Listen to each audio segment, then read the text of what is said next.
All right, now it's time to continue with the lectures. I know you're all massively thrilled about this, but we've got about 4 chapters left, and we're gonna proceed. Now we're gonna first start off with a couple of videos. Going to be the first video towards the media economics in the global marketplace. It has another name that I gave for the first part. We'll talk about the first part, and then the second part will come later within the week or so. So let's get started on how the economics of media works, ownership that we've talked about and touched upon a little bit. So this is where we're going to really start understanding of how it makes money and how the industry operates. All right, so let's get started. All right, now where are we kicking off with? We're kicking off with something all of you are very familiar with, Netflix. I'm sure every one of you, most of you, probably have a Netflix subscription or share with the family or friends. This is it has completely changed the way television and television viewing has become, what it has become. It used to be appointment television. You had to watch your show when it was on. Eventually, we had the wonderful invention of the VCR and VHS. And hey, you could record it on tape. That worked for a while. And then we had DVRs. And then Netflix came along. But before Netflix was what it is now, but first, what Netflix was it was a subscription, and you would back in '99, and you could sign up and you could order renting discs, DVD discs for movies or mostly movies, but for some had TV shows, and it was revolutionary because you didn't have late fees like Blockbuster. This is the main reason you don't know much about Blockbuster, because Blockbuster was this huge behemoth of a corporate entity. Everybody went on Friday nights and Saturday nights to go to Blockbuster to see what they could get. This changed that. There's no late fees. You get it back when you can get it. Yeah, there were some other parts of it that weren't all that wonderful, for the fact because you have to mail it back, even though postage was paid, but there was obviously you had to wait for it a little bit. So there was that time. But once they decided, hey, we got this internet thing, let's start streaming it. That's where everything changed. This is where they started getting rights to lots of different shows that they didn't have before. They started creating their own things eventually in 2013, and now there's things that everybody watches that you can't find anywhere else. So good news for you. This is one of the many new outlets that you might be able to produce, to get a job in so many different aspects. It can be advertising, it could be in journalism, or it could be in producing films or dramatic television shows or public relations, because it's its own huge multimedia conglomerate. And there's so many shows and so much content, and there's a chance that your content or something that you work on could be picked up with this wonderful new medium, which is also giving us Hulu, and we've got Amazon and all these other things out there that we've never had before, where they're now taking over the television production and film production, being recognized for their contributions and actually winning not only money wise, but also winning critical acclaim by doing good work. They've become a major player, and it's going the way that this is going to be the way television is. You look at cable now; I've adapted to that. They've created on demand at a moment's notice when you want to watch it. I can even get access Netflix, Hulu, or Amazon through my cable box right now. They just added Hulu. If you have a subscription and you have a login, it will automatically through your cable box, and I have one of those voice operated remotes. You can just say, Netflix, and it will pop up not Netflix, and you can watch that there. So they're understanding that people are wanting lots of different choices. So you're looking at lots of money. You look at some of the numbers there. 2015, Netflix, they had about $6.8 billion, and that's even more now. They've got all these different memberships all across the globe, and they have completely changed what it means to be television and television viewing. Now, if we're going to look at the structure of how the industry works, you've heard of some of these terms, and there's three common parts when you're dealing with the media industry. We've talked about this before, and of how so few companies own so many different things across not only film and TV and radio and magazines and advertising and so many different forms, online stuff that it's but there are main structures that the media industry uses. The first one is monopoly. Basically, what this is one business. They dominate all production, distribution, everything. Whatever the industry is, they own everything. Now, we're going to talk about the history in a little bit, very, very soon.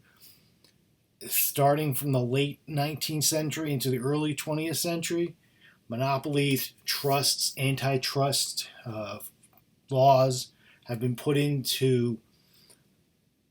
have been brought about because they didn't feel it was a good representation and wasn't fair to be able for new people to be able to create new things. They wanted innovation. They wanted to have a chance for people to have an ability to be able to come from nothing and work their way up, and they had some kind of good product or service or idea, that this person wouldn't get squashed by the big monopoly. And this goes back and forth. How much control should the government have? What should they say? What's the competition level? But the monopolies are basically one company. They own all of it. AT&T, for the longest time, did that, and it was amazing that they were able to do for so long. So it's monopoly. That is when just one firm dominates the production and distribution in a particular industry. That seems important. Huh. Hint, hint, hint. Okay, next one, oligopoly. This is when you have a handful of companies that own an industry. It's not just one, but you have a handful, and they basically set the tone. They get all the profits. They dominate with voices. I would say that we're probably in very much an oligopoly in media right now. So it's not monopoly. We're just one. You just have a handful of companies that own basically every aspect of an industry. They dominate that industry. Then you have a limited competition. Lots of producers, lots of sellers, but you only have a handful of products within each of those particular category. So it's very limited. It's popular, but it's that specific good or service or whatever the thing is. There's only a few that really do that, produce that. So that's where it's not necessarily because they dominate. It's just it's a limited. It's a limited amount. Lots of companies that do it, but there's only a few products that fall within that. And here we see when we're specifically talking about the media, and here's a breakdown of those different forms. First, you got your monopoly. We talked about one company. They dominate not only the production, the creation of it, but the distribution of how it's getting out there. Happening, like I said, AT&T with the telephone business until the 1980s. Then it got broken up into what were called baby bells. I think it was Mid-Atlantic. Bell Atlantic. I was up in New York. It was called 9X. So they that broke all the bunch of the companies up in around the country. They had their own regional uh, ownership. That so AT&T had to break that up. Basically, when Edison, when he started doing some films, remember he was one of the major creators of that. So it was just because it was him. He not everybody had it, and then others popped up. But for a little while there, he dominated production and distribution. Goes to Microsoft. Just to let you know, in the '80s, what computers were to what they became and they are now, and even back in the '90s, what you might think is slow. It's nothing compared to the '80s. Microsoft totally changed the way we use computers, and the way we use computers now, what you're used to when you're sitting at a desktop and doing what you need to do and how you navigate, it didn't exist that way before Microsoft changed things with its different Windows programs, and so but they dominated for a very very long time because everybody ordered it, everybody did it. It was a big deal. And then you also have Comcast. There's still um, regional companies that do supply cable, not nearly as much. I used to work for one. It was called Cablevision, which was pretty big. It was one of the top 10 cable companies in the country. It was based on Long Island, but it got around the metropolitan area, the tri-state area around there, and apparently they had a few others across the country. But you see now today, Comcast, with everything they own, they are the major company now that deals with cable television. I have them. I'm sure some of you in this class have them. So you're going to see, and especially locally, with monopolies, this happens a lot of times. You might have only one newspaper or cable company in a given area, in your smaller areas, so they pretty much dominate that. The government wants different diversity. They always have of ownership, but and they had rules, and we're going to talk about some of those rules and how it's evolved. But with the monopolies, it's for a long time there, in a lot of different businesses, in a lot of different ways, it was frowned upon. Media has changed, and we're going to talk about that today too. Oligopoly. We're going to talk about a few different ones. Advertising and PR, WPP, Omnicom, Publicis. We talked about that in advertising. We're talking about it in your PR chapters. You think about the internet, Google, Amazon, Apple, and Facebook. And you got your books, Amazon, once again, popping up there, cross promotion there, cross ownership, Apple again, Google Play, Google again.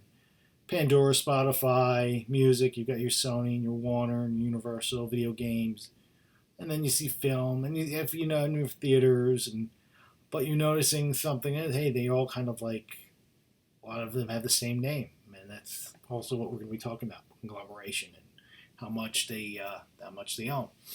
And then there's the limited competition. Sometimes, and this happens a lot with radio a lot of times. You think about iHeartRadio. It used to be called Clear Channel, but iHeartRadio. I'm sure some of you have that app on your phone. That's why you're able to listen to it. If you're far away from home, you can listen to your own local station because they're on iHeartMedia station. But they've pretty much covered them all. There is. It is what they call monopolistic competition. There's only a limited amount. I was going to say, like it says here, closed commercial broadcast radio is a difficult market to enter. Yeah, you need an FCC license and you need a lot of money. They only play a few formats, so it's been changing. But now with the internet, with podcasts, that is changing. But if you think about it, iHeartMedia has gotten into that aspect too, because it's been their thing, radio, and it's basically internet radio of sorts. So you've got that. All right. So as we're talking about media and how they make money, there's a couple different ways they make money. And when you think about the media companies, originally you think TV, radio stations, but I mean with all these different media companies with books and print and radio and television and streaming and online, you look at it, there's different ways to make money. First, the way they make money is what's called direct payment. This is when you buy a book or a song or a game or movie or newspaper, magazine. Um, and yeah, now it's more digital. We don't necessarily have something in our hands, a physical book or a physical magazine or a song or with an album or a CD anymore. You can just download it, and it can be on your computer, it can be on your iPad, it can be on your phone, but you still have to pay for it if you want access to it. So and they've made it, of course, they've made it more convenient for you because then they get the money even more conveniently. Isn't that wonderful? But that's your direct payment. That's when you're getting something of, in a way, physical value, even though it's a digital signal. You're getting some sort of media that you get to interact with, like it's listed in there. And then there's the indirect payment, and this is when you're talking about this is in traditionally television and radio and heck even movies and it's advertising. It's okay. I am Joe's car shop and Joe's car dealership, and I want to advertise on your station. Okay, we'll give you this package of this many commercials. They're going to air during these times and these times, and then we'll also have internet stuff for you with banners, or maybe they'll work out some sort of sponsorship programming for either programs on the channel or certain things or segments. Lots of times they'll do that. They'll sponsor different segments and different programs, especially when you think about news. Lots of those, like the weather. The weather is brought to you today by Apple Automotive. That's a local thing up here in the central Pennsylvania area. That's something. That's just one. So it's with sponsorships and advertising, commercials, online strategies, even audience research. That's become part of it as well. That's why they know how much, oh, they talked about those shoes, and oh my goodness, there it is. Hey, I just talked about it, and here's an ad for that pair of shoes that we talked about. It's all part of their how they're making money now. And also, if you think about the way with product placement as well, product placement in television shows, product placement in movies. That's why when you watch a certain movie, and say you're watching a Marvel movie or any kind of movie, big name movie, and that's the reason they're drinking Coke, or the reason they're eating from a certain restaurant because they paid money to get that put in there, because that's what they do to make sure they put that in. So yeah, product placement is another thing. We've talked about that in the past. So also, other things they have to think about when you're talking about being a media organization, being this business. You have to think about what's the difference, how you balancing profits and public good. This has been going on since the beginning. It's evolved over the years. All right, it can't just be about money, because there's other aspects, other things that we in the media produce, direct, put out there that can impact people. And I've been saying that since the beginning, since day one, since you've heard me speak, as being creatively responsible. Great, great with great power comes great responsibility. I still believe that. I will believe that forever. That will never change. But this is a part of the whole aspect. Remember, it's a business, and they are there to make money. That's why they're there. It's hard to think about it that way. But if they didn't make money, they wouldn't be there. The whole point is that, but they have to find that fine line of not only making the money, but what are they putting out? Are they what they putting out responsible? Is what they're putting out for the public good? Are some of the programs and messages uh, being responsible, being putting out positive things, and not just thinking about getting the almighty dollar, which then spurs off employee wages, profits the companies make, and the production of those things. Because especially when you first get started in this industry, and I can tell you many, many times, you're not going to get paid a whole lot when you first start. You're going to have to cut your teeth, and that's just the way it's been for a very, very long time. Do you have certain skills when you're coming out of college? Yeah, but once you realize you're out there, you're going to realize how little you know. It's not a conviction of what you are not getting in college because there's only so much we can do. Nothing replicates real world experience, especially in this arena where there's so much going on and most people don't understand what we do and they don't understand how long it takes to really start to understand how to put this stuff together and in the workflow and in the speed that is expected and at the quality that is expected. It's a different game than other companies and other industries. But are they so are we being paid enough? It never feels like it's enough. Even when you will start making more money as it goes on, just know at first it's not going to be great. But in comparison, how much are the companies making? But then there's the question of what's the overhead on what they are creating because there's lots.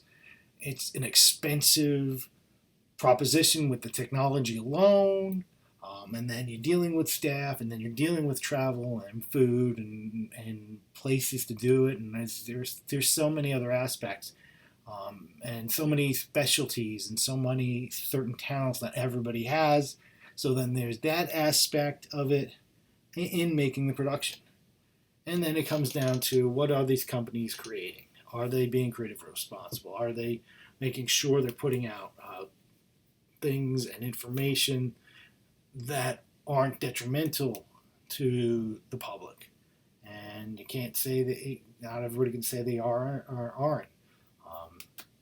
It's something you as future media people have to be responsible about because it's easy to get caught up in a workday. It's easy to get caught up in just quote unquote doing your job. It's a matter of eventually you guys are going to be in charge. And how are you going to operate yourself? Are you just going to fall into the lane and play the game and make things worse and worse?